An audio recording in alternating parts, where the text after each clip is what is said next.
program kesayangan kita Earth Sound dari Dinas Lingkungan Hidup Provinsi Kalimantan Selatan bersama saya Gustinanda, Putri Pariwisata Indonesia Intelijensia 2022. Hari ini kita bakalan ngobrolin tentang hal yang sangat dekat dengan anak muda zaman sekarang. Kira-kira kita bakalan ngomongin apa? Yuk kita langsung aja lihat kedua narasumber kita yang sudah ada di sini. Sudah ada dua orang anak muda ya. Anak muda yang tentunya sangat inspiratif di umur yang masih 20-an. Oke. Kita kenalan dulu yuk sama teman-teman penonton dari Earth Sound. Boleh dari ladies first ya. Oke. Hai Sobat Earth Sound. Belum ada namanya belum ya. ada. Tapi nanti kita mungkin bisa bikin giveaway buat siapapun yang bisa menemukan nama buat menarik, ya, buat teman-teman Earth Sound ya. Yes, Oke, perkenalkan aku Dini. Sehari-hari kegiatanku, aktivitasku sebagai pegiat lingkungan di Kota Banjarmasin. Oke, pegiat lingkungan ya. Oh, Oke, di sebelahnya ada kakak siapa nih? Ya, saya Kakak Dendi. Kakak Dendi. Tadi kalau dibilang 20 tahunan, waduh seneng banget ya. Oh, seneng banget. Benar-benar berasa jadi 20 gitu ya. Muda Kak. Kalau sekarang aktivitasnya sebagai seorang praktisi sih, jadi masih tetap aktivis lingkungan, mungkin masih bisa dibilang seperti itu karena alhamdulillah di beberapa komunitas kita sampai hari ini masih tetap lanjut ya, tetap jalan. Kebetulan gabung juga sama Dini. Nah, kalau pekerjaan lebih ke swasta sebetulnya dan juga kebetulan juga lagi bantu Pak Wali Kota Banjarmasin di bidang staf muda beliau di bidang lingkungan. Wow, luar biasa ya. Kalau boleh tahu nih, Kak Dini sama Kak Dendi ini udah dari tahun berapa sih menggaungkan ke masyarakat nih tentang pentingnya menjaga lingkungan? Boleh diingat-ingat dulu nih, di flashback. Kalau aku sih berhubungan dengan lingkungan itu, kalau boleh dibilang konsentrasinya itu udah sejak 10 tahun yang lalu deh. 10 tahun SMA. yang lalu? Sejak SMA itu kan sekolah aku kebetulan Adiwiyata nih. Nah di situ salah satu kader Adiwiyatanya. Jadi yang berhubungan langsung dengan program-program lingkungan di sekolah itu aku terlibat juga gitu. Kalau lebih jauh lagi diingat itu sebenarnya kenapa aku jadi pegiat lingkungan ini, kalau diingat-ingat lagi tuh SD.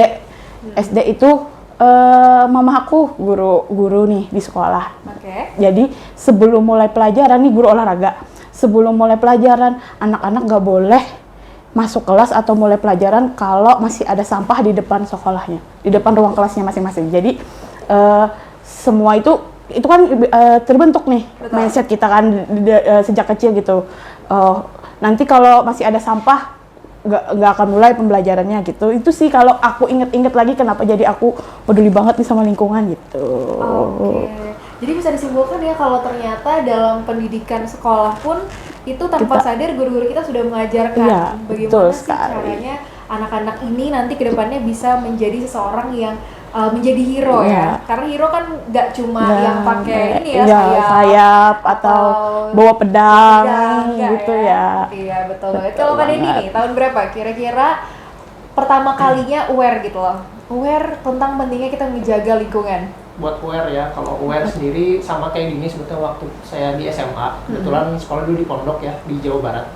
Nah kita ada program dulu namanya itu dari biologi sih, kelas biologi, namanya ada program vokasi. Nah vokasi itu kita bikin pupuk dari kotoran sapi. Pupuk dari kotoran sapi? Jadi itu pertama kali saya baru tahu kok bisa dari kotoran jadi pupuk, seperti itu kan. Nah, ternyata setelah lambat laun belajar kuliah di teknik lingkungan, istilahnya udah nggak asing lagi, tinggal memperdalam ilmunya aja. Cuman dari situ saya memang punya ketertarikan sama lingkungan awalnya dari situ. Nggak sengaja juga sih. Nggak sengaja ya? Ada kunjungan ke Bekasi, ternyata menarik juga gitu. Jadi itu adalah cerita singkat dari Kak Dendi sama Kak Dini yang ternyata udah peduli banget sama lingkungan dari SMA. Tapi kalau boleh tahu nih Kak Dendi sama Kak Dini, menurut kakak nih ya, menurut kakak berdua, anak muda sekarang itu udah aware belum sih sama pentingnya menjaga lingkungan gitu loh? Pentingnya menjaga lingkungan kan nggak cuma harus ikut komunitas ya, at least ngebuang sampah ke tempat sampah aja itu udah termasuk peduli kan? Gimana nih menurut kakak? Kak Dendi dulu deh. Sweet dulu boleh. Kan aku udah tadi duluan kan. Kalau simpel aja sih sebetulnya, jadi terkait sampah. Kalau kita kasih pesan itu, kalau boleh nih sekaligus kita bisa sampaikan ke masyarakat, jangan bilang buang sampah pada tempatnya lagi. Kalau bisa itu tempatkanlah atau pilah sampah. ke tempatnya. Jadi pilah sampah ke tempatnya. Iya, betul. Nah dari situ kan mindsetnya udah berbeda. Kalau kita katakan buang, akan sampai kapanpun mindset kita tuh sampah itu adalah suatu produk atau barang yang tidak bernilai lagi. Betul. Karena sudah dibuang gitu ya. Iya, iya. Nah kalau misalnya kita bilang pilah, berarti ada sesuatu nih. Kenapa kok harus dipisahin?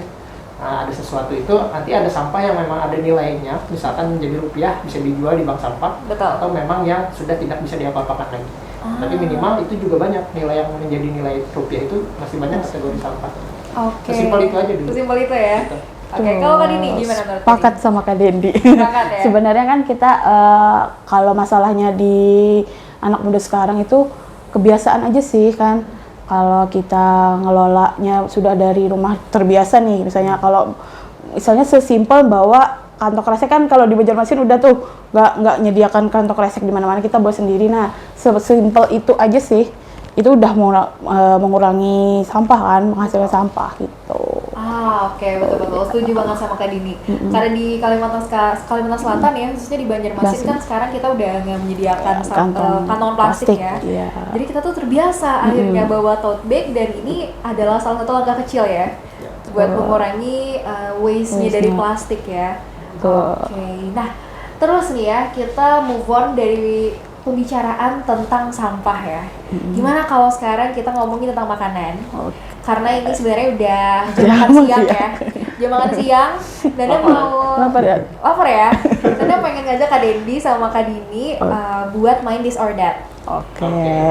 Jadi nanti Nanda bakalan bilang misalkan This or That, soto Padang atau soto Banjar. Jadi Kak Dendi sama Kak Dini barengan gitu loh, kayak tes chemistry. Gimana? Waduh. Pakai merem nggak? Nggak usah, langsung ngomong ya. Oke, Nanda buka contekan dulu nih ya. Oke, This or That, edisi Indonesian Food. Yang pertama, This or That, suka pedas atau gak suka pedas? Gak suka pedas. Suka pedas? Suka pedas. Gak suka pedas? Gak suka pedas. Gak suka pedas ya. Oke, nah yang kedua, This or That, soto atau bakso? Soto. Bakso. Beda kan? Tidak ada chemistry-nya ya, belum ada ya. Jadi kalau misalkan mau makan itu kayaknya harus di Harus, food court. ya. Soalnya banyak Biar, pilihannya ya. ya. Oke, yang ketiga nih, This or That, martabak telur atau martabak manis? Atau telur. Telur.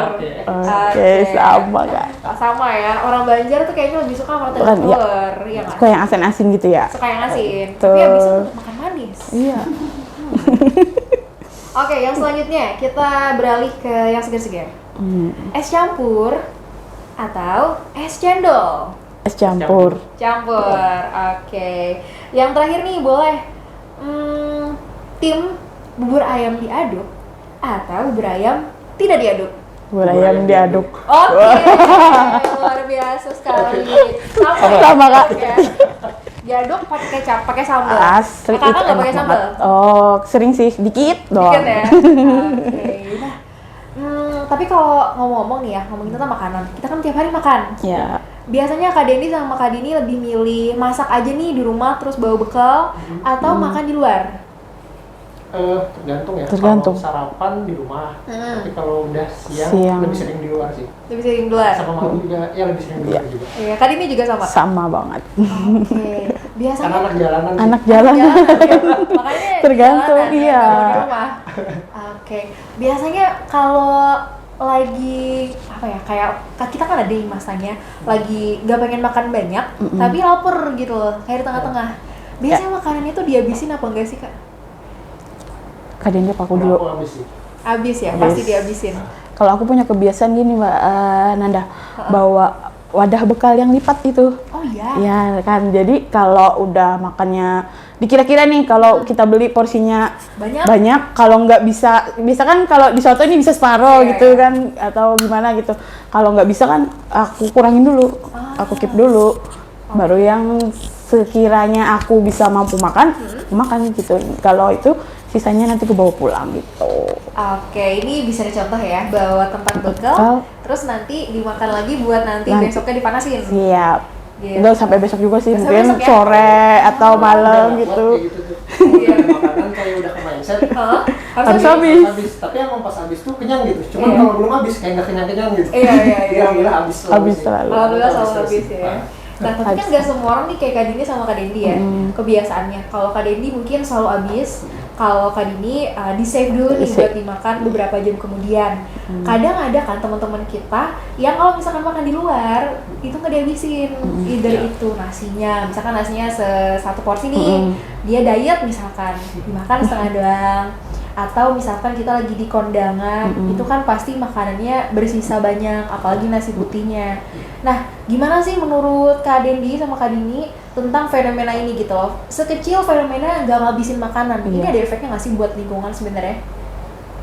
Boleh Kak Dini dulu? Ada sih, kan salah satu dampak dari limbah makanan itu kan bahaya banget sih sebenarnya. Asal kita ketahuin kan gas metannya dari sisa makanan itu lebih bahaya dari tumpukan-tumpukan plastik gitu. Bisa meledak. Iya. Gitu. Jadi kan penting banget sih buat ngelola sisa-sisa makanan itu tadi. Bentar, dan bisa nambahin? Ya, itu sama Dini. Jadi emang kalau kita bicara satu acara kondangan aja kan sampahnya udah sebanyak apa tuh gitu ya. Lumayan lah. Bisa dihitung lebih dari 20 kg ada minimal kali ya. Betul. Itu sampah doang gitu. Ya. Yang padahal masih layak dimakan kalau emang nggak tercampur jadi sampah sebetulnya. Nah, satu acara, katakanlah acara kondangan hari weekend biasanya. Ya. Pasti banyak Nggak banget satu, ya. nggak satu dua, ya Banyak kan? 100 kg gitu kan kalau rata-rata 20. Nah, dampaknya ya pasti itu dibuang ke TPS dulu. TPS pertama udah bau nih kalau udah terdiam lama. Pertama lalat ya. Betul. Lalat karena bau tadi. Kedua ada gas metan itu ya kalau memang dia tertumpuk lama. Oke lah dikatakan di TPS nggak masalah Din ya. Tapi ternyata pas masuk ke tempat pembuangan akhir atau TPA, Tercampur. lama-lama dia tercampur, tertumpuk. Itu kalau udah waktunya dia apa ya, kita nggak ada gas buat keluar, dia bisa risiko meledak. Oh, meledak. Seperti Bisa itu. meledak. Seperti terjadi yang di kota Bandung dulu Di 2005. 2005 ya. 2005. TPA lu itu aja. TPA lebih aja. Meledak Meledak gara-gara makanan. gara-gara sampah. Gara-gara sampah. Oke. Gas metan sampah itu. Ini fakta yang Anda baru tahu ya. Ternyata dari makanan aja yang sebenarnya kita sehari-hari nggak sadar kita buang ya karena nggak habis, bisa meledak di TPA ya. Oke, tapi untungnya akhirnya ini nggak ada ya kasus yang kayak gini ya. Nggak ada. Nggak ada. Memang setelah kasus di Bandung itu makanya keluar kan peraturan atau undang-undang yang supaya kita tuh mengelola sampah dari rumah, termasuk yang organik tadi. Iya. Tapi memang gitu sih kondisi itu ya udah berapa tahun ya dari 2005 sampai sekarang kan masih susah gitu. Makanya kita mungkin harus terus edukasi. Oke. Nah, itu kan namanya food waste ya, ataukah ada istilah lain nih? Misalkan kalau kita setiap hari makan di warung kan mungkin kalau kita nggak ngabisin itu namanya food waste. Kalau di industri yang lebih besar nih ya, misalkan beberapa waktu yang lalu itu viral banget di Twitter, ada pegawai salah satu restoran yang ngefoto gitu loh kalau setiap hari produk mereka itu dibuang kalau misalkan nggak habis, dan ini adalah salah satu hal yang memang berlaku di banyak perusahaan gitu loh. Itu kayak gimana Kak? Apakah ada istilah lainnya? Ya, kalau bicara organik ya sama makanan tuh ada dua istilah betul tadi. Yang pertama food waste, itu sampah makanan yang memang terbuang. Misalnya kita nggak habis, itu namanya food waste karena memang dibuang kan. Nah, yang kedua ada istilahnya food loss. Food loss. Jadi kalau bicara di perusahaan, contoh aja hotel kita ambil atau restoran, yang mana mereka beda sama yang di warung-warung biasa. Mereka harus menyajikan sesuai dengan yang sudah melewati quality control minimal. Padahal yang dimaksud quality control itu kan yang memang mereka anggap berkualitas. Yang dianggap nggak berkualitas belum tentu memang nggak berkualitas, maksudnya nggak layak makan.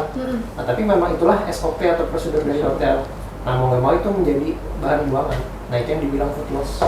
Oke. Sebenarnya ini hal yang pro dan kontra ya. Menurut Anda pribadi, kalau misalkan kita lihat dari segi lingkungan, pasti cons gitu loh. Kalau kita lihat dari segi bisnisnya pro ya. Karena kan mungkin aja makanan-makanan yang terbuang ini kalau misalkan nggak benar-benar dibuang akan dijual lagi dan menyebabkan perusahaannya nggak laku. Nggak ada cuan lagi. Gitu. Nah, oke, jadi ada food loss, ada food waste. Kalau misalkan food loss kan mungkin kita sebagai individu nggak bisa ikut campur tangan di dalam situ. Kalau untuk food waste sendiri nih, mungkin menurut Kak Dini, gimana sih caranya anak-anak muda itu bisa menghindari yang namanya food waste gitu? Setidaknya kan satu orang aja dengan mengajak teman-teman yang lain mungkin akan bisa menyebarkan kebaikan lagi gitu. Tuh, untuk pengelolaan sampahnya sendiri, pengelolaan food waste tadi itu kan ada beberapa macam, kayak kita bisa bikin pupuk nih.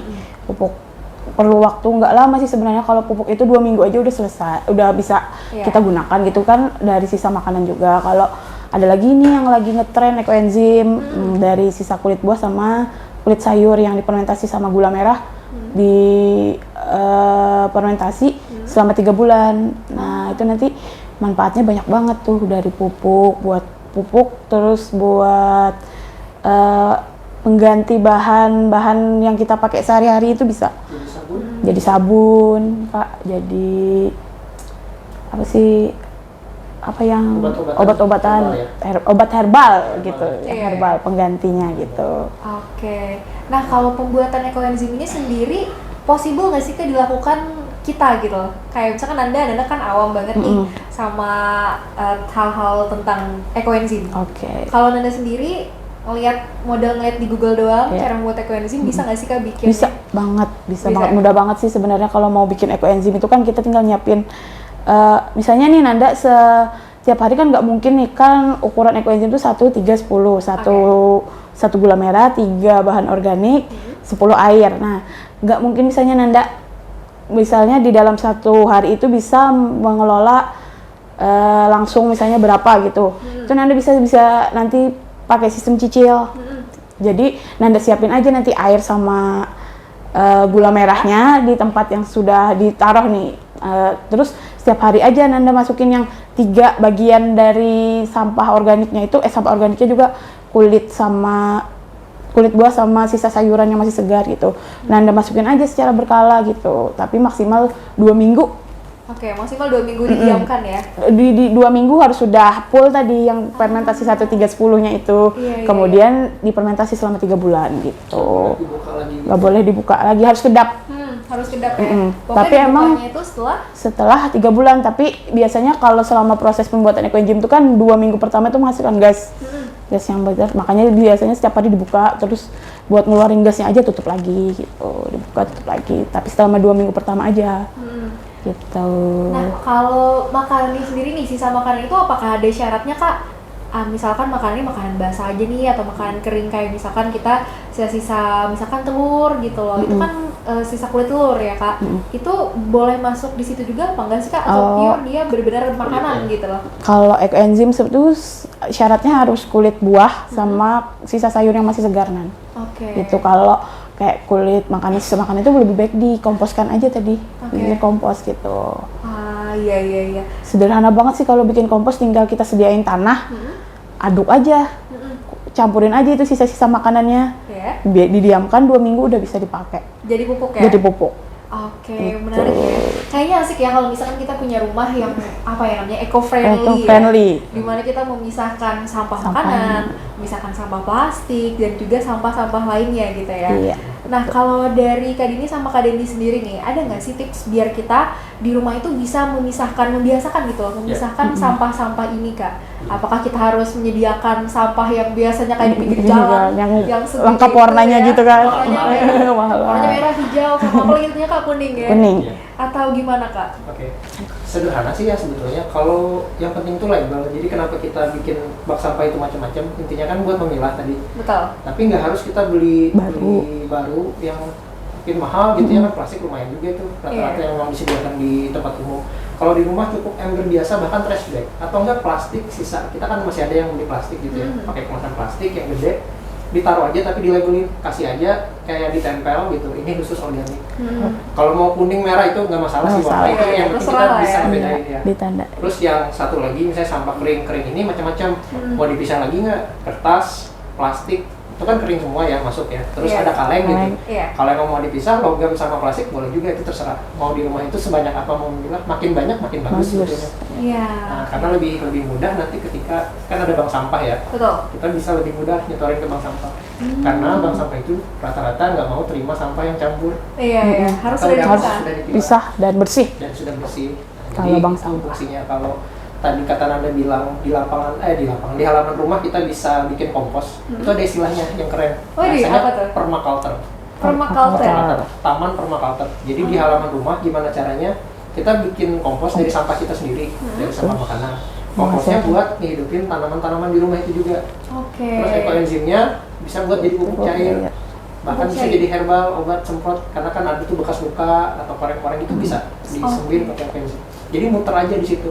Cycle-nya tetap di Cycle-nya situ tetap ya. di rumah. Itu istilahnya permaculture. Oh, tapi ini adalah hal yang butuh effort tentunya ya. Tapi worth it ya menurut Worth it. Anda ya. Sebetulnya nggak repot-repot amat ya. Iya. Kalau repot itu karena udah kebayang repot duluan. Iya, iya. Ternyata pas dikerjain, Enggak. Biasa gitu aja, doang, gitu gitu doang. doang, gitu. Selesai, Kecil. udah. Iya. Bahkan kayak tiap hari udah kayak refleks aja gitu. Ngerjain Iya. itu udah kebiasaan. Jadi kebiasaan gitu. Kebiasaan.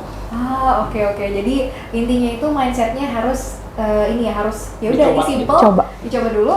Ternyata simple dan akhirnya keterusan ya. Iya. Oke, nah ngomong-ngomong tentang kehidupan kita sehari-hari di rumah.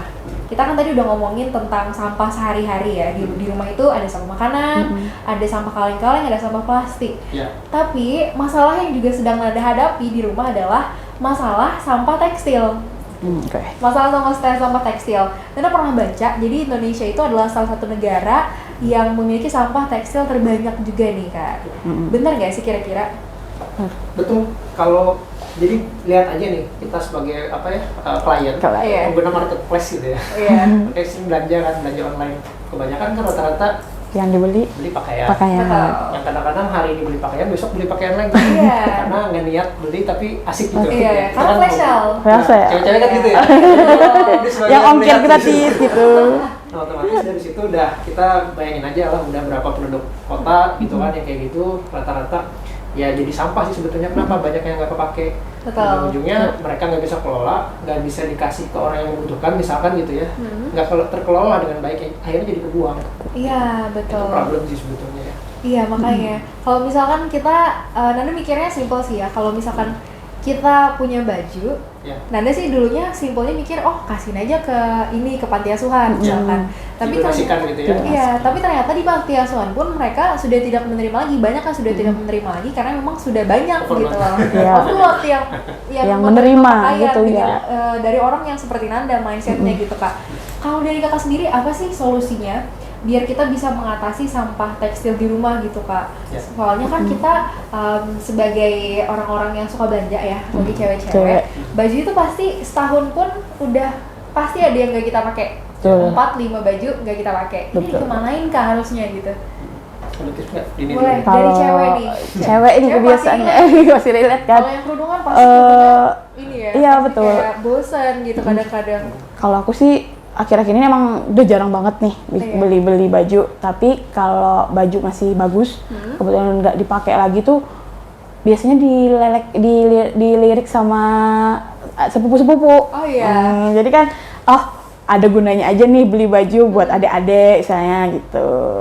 Masih layak pakai. Masih layak pakai. Dikasihin aja gitu ya. Oke.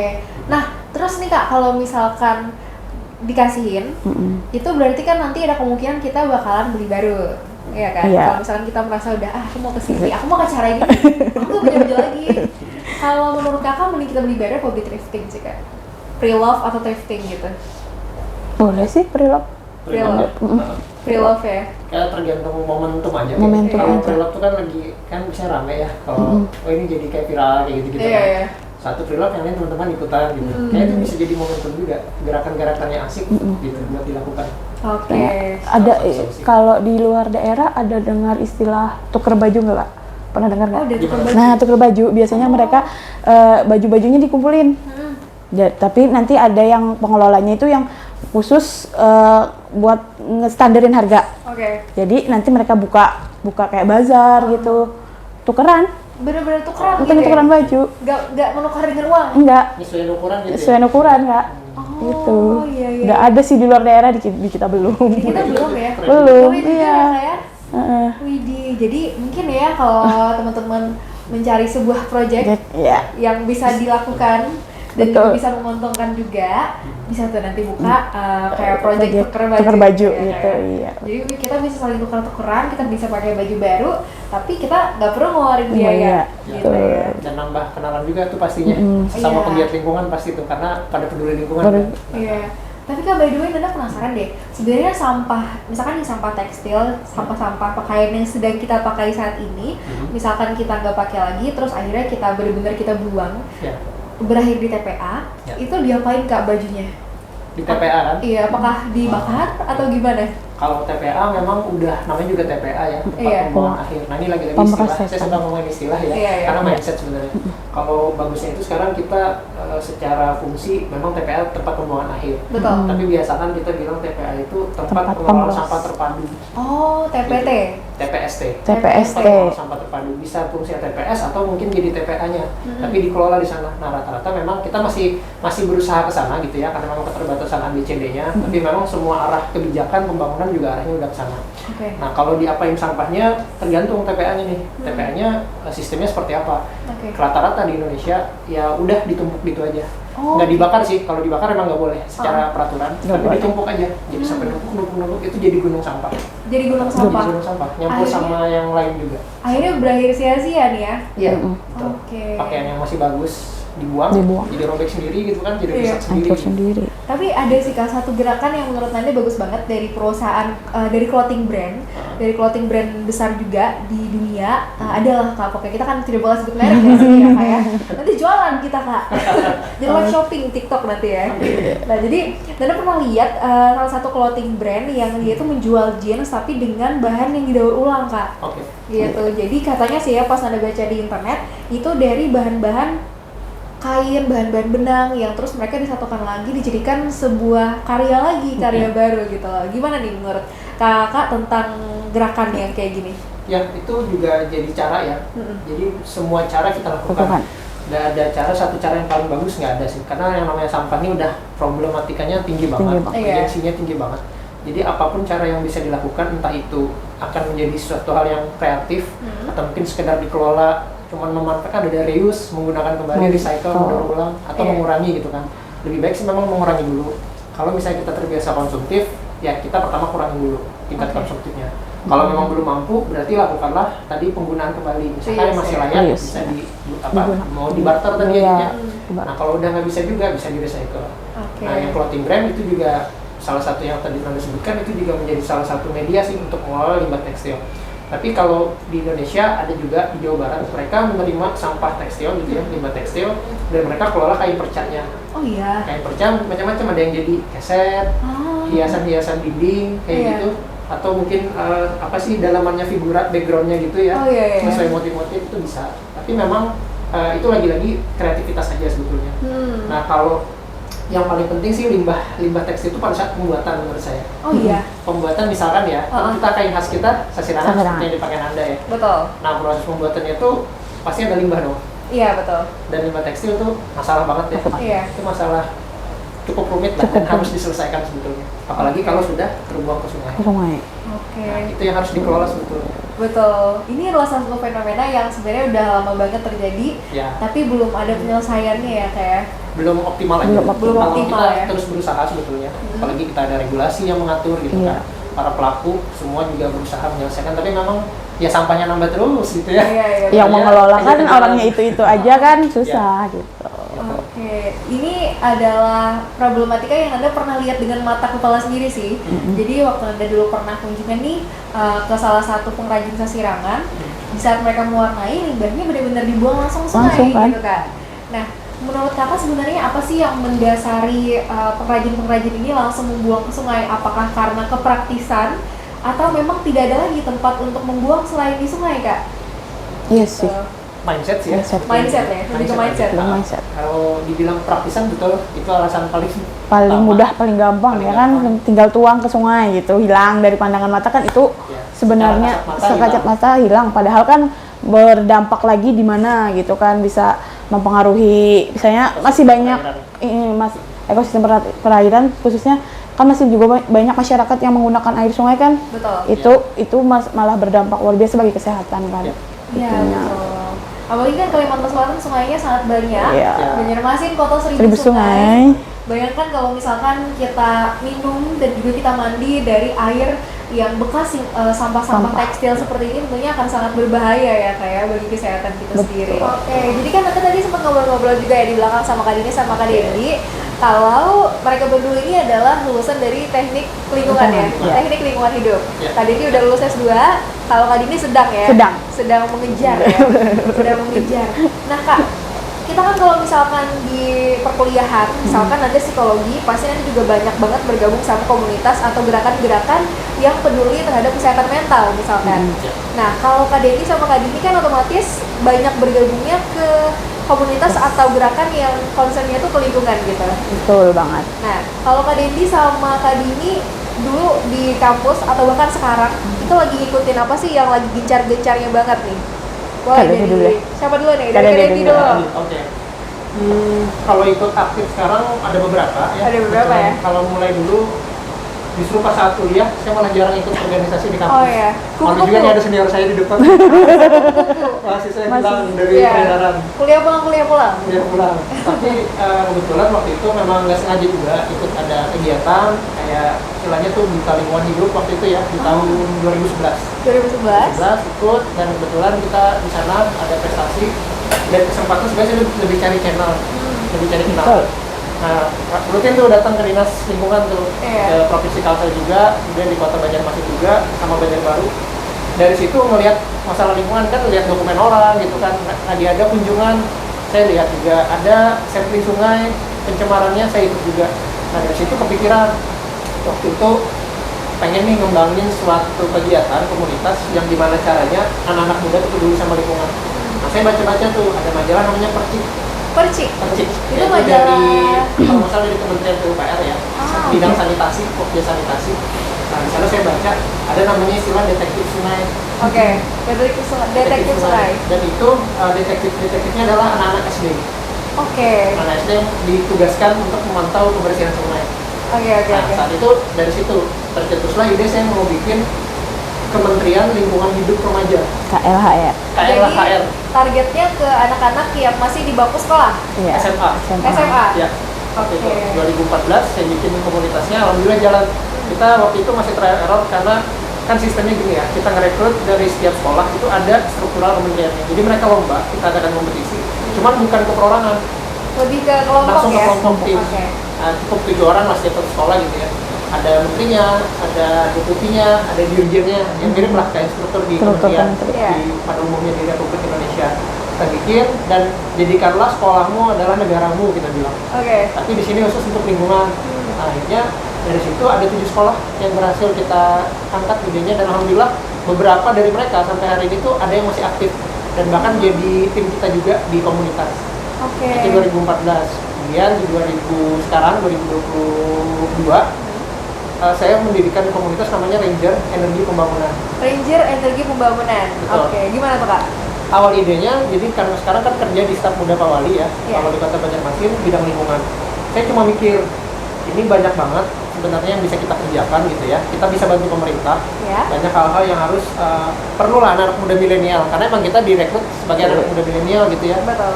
Saya bilang, Pak saya sendirian nggak sanggup nih Pak. Bisa saya juga yang ini, Butuh gitu. bantuan Saya ya. perlu pasukan nih bilang. Oke, ya udah gimana caranya ya? Saya bikinlah komunitas itu. Jadi bukan bermaksud untuk bikin kabinet baru nggak, cuma buat komunitas aja. Nah, dari situ saya pengen ngajak nih adik-adik dari, terutama dari teknik lingkungan ya, adik-adik. Ya, rata-rata kan mereka pengen cari tempat untuk magang. Kita carikan kasusnya di lapangan, mereka yang nanti cari tempat magang kita berikan tempatnya. Oke. Project yang baru-baru ini diadakan sama Ranger Ekonomi Pembangunan ini apa Kak? Ya kita baru mulai hal kecil dulu, lagi-lagi tentang sampah. Oke. Karena itu hanya untuk memantik dan supaya ada kegiatan dulu buat mereka. Nah, saya itu cuma melempar ide sebetulnya ya, karena Iya. ide kita kan terbatas satu orang. Saya cuma sebagai fasilitator, saya kumpulin adik-adik. Ini ada masalah nih, kira-kira ide kita masing-masing apa nih dari pengetahuan yang udah didapat dari yang udah dipelajari di kelas gitu. Wah itu bermunculan idenya macam-macam. Sama kayak waktu dulu ya Kementerian Lingkungan Hidup Remaja. Iya. Saya cuma ngadain kegiatan, kita kasih materi kayak gitu ya, seminar dulu 2 hari. Kita ajak kunjungan ke TPA juga, ke Oke. tempat pembuangan limbah swasta juga di perusahaan. Akhirnya mereka punya ide macam-macam di sekolah. Terus sekolahnya berubah. Ada yang gunakan pot, itu udah nggak lagi pot biasa, tapi pakai bekas botol. Botol plastik ya? Bekas plastik. Iya, ya, oke. Terus baju-baju kayak gini tuh mereka kan ada fashion Betul. daur ulang, tapi dari ini barang-barang Barang bekas. bekas. Oh. Ada yang sedotan gitu, Iya, itu iya. dirangkai akhirnya jadi sayap kupu-kupu. Fashion show gitu Fashion ya show, jadinya ya. kita bikin kayak gitu. Terus 7 sekolah kita tantang semua, ayo bikin yang bagus-bagusan karena itu mengurangi nilai kita bilang. Iya. Tapi yang paling menarik itu di sekolahnya, mereka akhirnya jadi habitnya udah bagus. bawa sampah tuh rata-rata wajib 1 botol 1 orang gitu ya. Itu masing-masing sih, nggak harus semua sekolah kayak gitu, nggak. Itu kreativitas mereka. Nah, ranger juga kayak gitu. Tapi sekarang mungkin lebih apa ya, kalau dulu kan lebih ke anak sekolah. Betul. Nah, kalau sekarang saya lebih menantang, karena adik-adik tingkat ini saya yang menantang maksudnya. Ayo dong, ini kan lulusan teknik lingkungan semua, kasih kita ide sama-sama. Karena kalau dari saya sendiri, nggak mungkin saya bisa nyelesain sendirian. Nah, ternyata memang luar biasa ide dari adik-adik tuh, baru awal aja udah macam-macam. Mau kesini lah nyelesain masalah sungai di Sungai Andai lah, ada juga. Kemudian mau nyelesain masalah kompos lah, ngangkut sampah lah, ada yang mau bikin bank sampah lah. Ada banyak banget. Tapi kalau ini kan lingkupnya masih dari adik-adik dari teknik lingkungan ya. Ada nggak sih Kak ide pengen kolaborasi lagi nih sama komunitas lain atau misalkan sama pewadahan lain mungkin yang bisa bikin acara itu lebih besar lagi nantinya Kak? Pastinya ya? Pastinya saya memang rencananya dari segala bidang, segala bidang ilmuwan gitu. Karena kan nggak mungkin kalau kita mungkin bisa terkait lingkungan ya udahlah kita udah tahu gitu kan. Tapi dalam sebuah kegiatan gimana caranya supaya ada keberlanjutan, berarti harus bisa pintar-pintar cari sumber daya. Sumber daya macam-macam ya, nggak cuma materi, tapi koneksi juga. Kita perlu ada yang ngitung-ngitung nih, misalnya ada bendaharanya, berarti harus cari yang akuntansi minimal atau financing. Terus perlu ada legalitas karena ini penting nih mau bikin yayasan, berarti harus dari orang hukum. Kemudian memasuki masyarakat sektor A, sektor B, kita bikin sektor-sektoran gitu ya. Sektor A di kelurahan A misalnya, ini habit masyarakatnya rada susah dibanding kelurahan yang lain, berarti masuknya lebih ke psikologi, yang memang dia punya minat ke lingkungan, jadi lebih kayak gitu. Itu roadmap ke depan, tapi memang saat ini masih di lingkup adik-adik teknik lingkungan. Jadi kita ya sebenarnya ngajak juga sih, promosi juga nih di podcast ya, kalau bisa ayo kita bareng-bareng gitu ya di Kalimantan Selatan, mulai aja dari hal-hal yang terkecil. Kita sama-sama saling rangkul bareng, nanti kita bakal ketemu ide yang macam-macam. Kalau masalah gimana-gimananya pasti ada jalan keluar, karena itu yang udah saya lewatin. Masalah diskusi ya.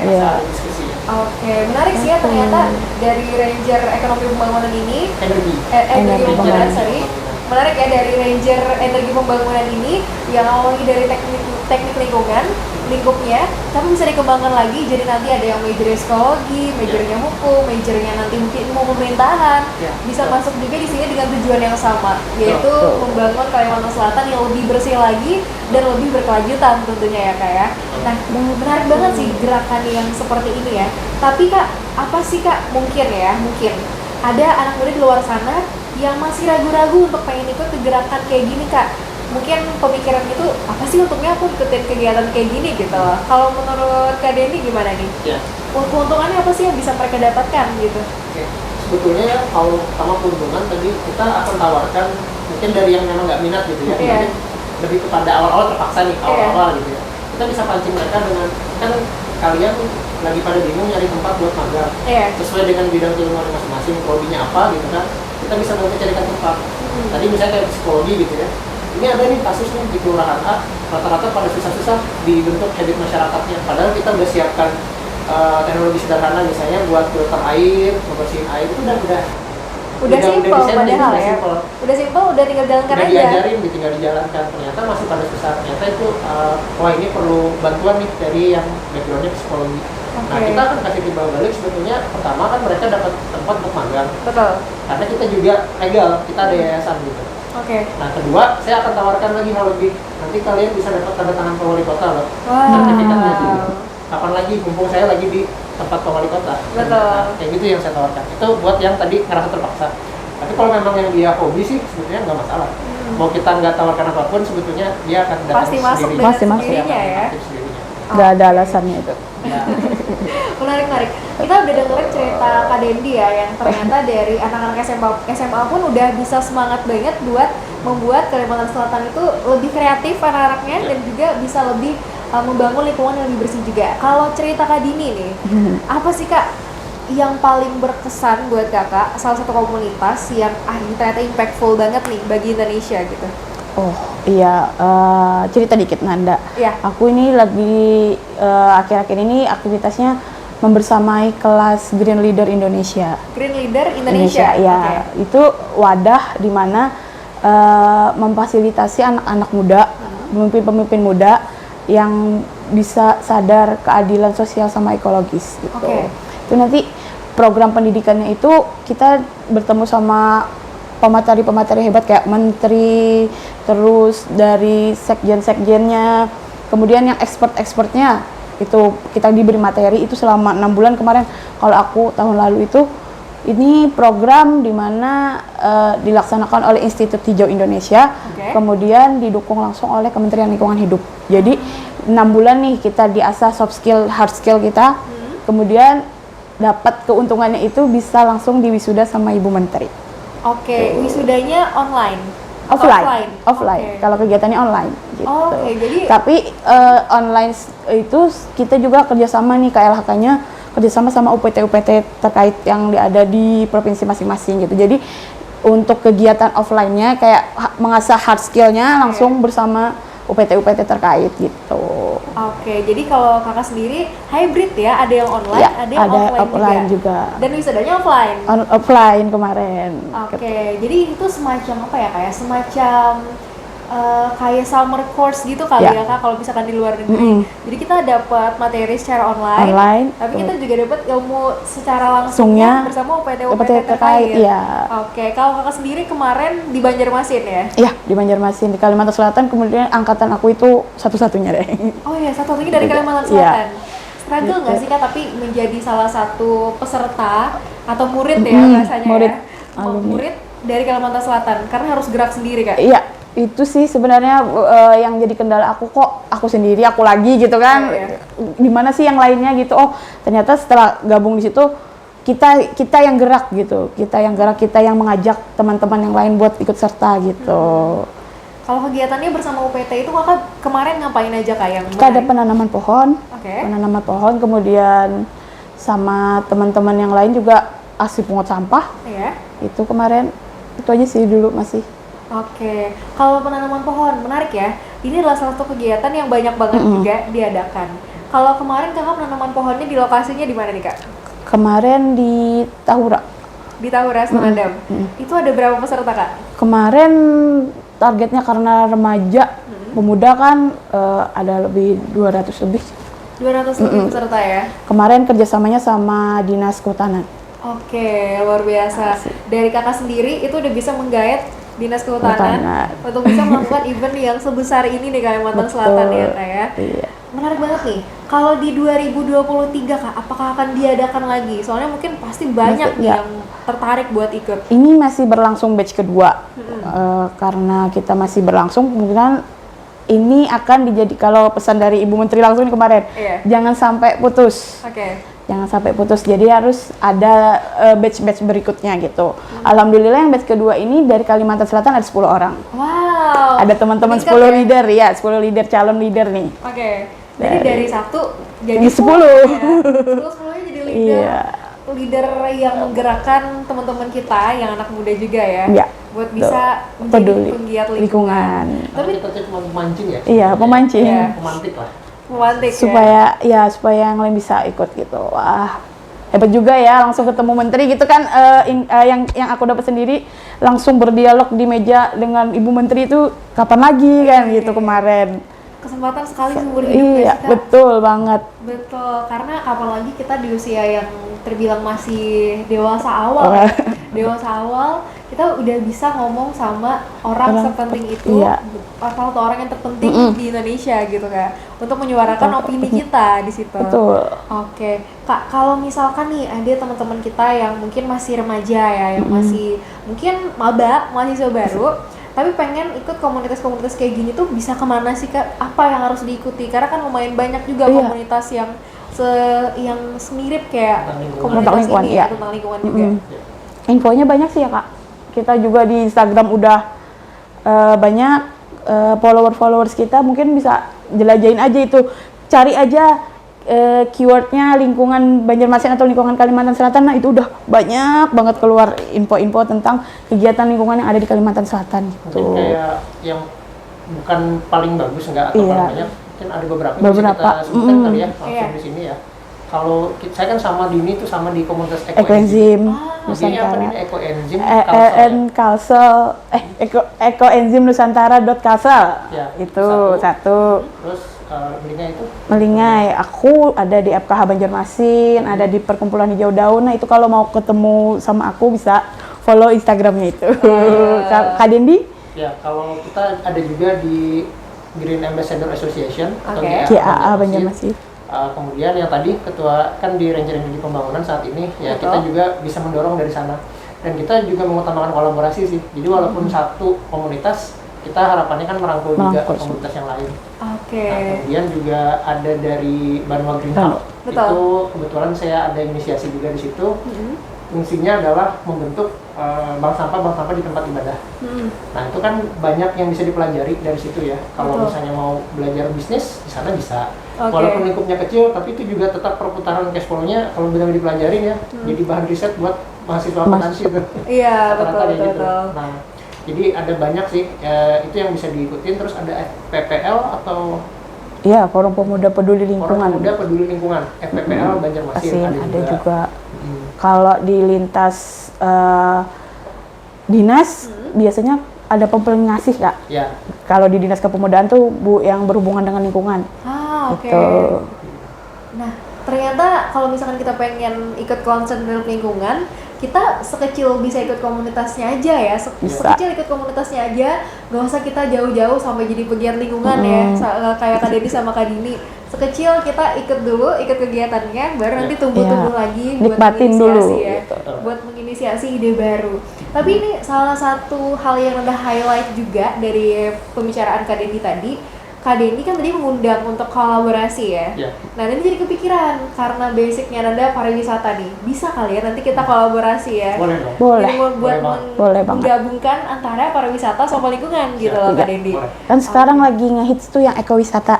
Iya. Nah, ekowisata kan Nanda dari segi wisatanya, kita nanti dari segi lingkungannya. Betul. Kolaborasinya gitu. Karena dengan lingkungan yang bersih, pariwisata Rasanya pasti akan meningkat. Iya, setuju Kak. Tapi kalau ngomong ekowisata itu di Mangrove Rambai Center itu sebenarnya kita udah bisa ya kayak menikmati sensasi susur sungai, kita bisa melihat gimana pengelolaan mangrove di sana. Ya. Terus kita juga bisa menanam mangrove ya bahkan di sana ya Kak ya.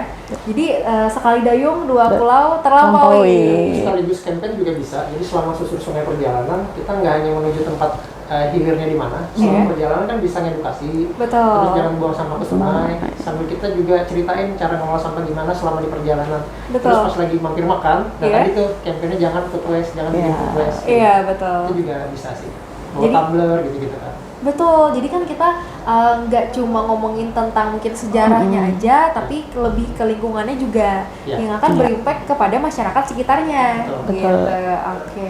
Wah, nggak kerasa kita udah banyak banget ngobrol-ngobrol tentang lingkungan ya. Ngalur ngidul kita hari ini ngobrolnya. Dari tadi kita ngomongin tentang food waste, Ya. terus fashion industry waste, sampai juga tadi kita terakhir ngomongin tentang gimana sih cara anak muda itu bisa gabung ke dalam komunitas-komunitas penggerak lingkungan. Ya.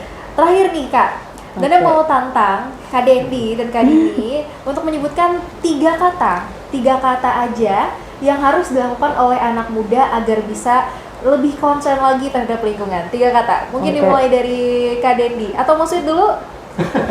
Oh sweet? Sweet aja deh. Oke, Gunting sweet botol ya. kertas kali ya, gunting botol kertas. Gunting botol kertas.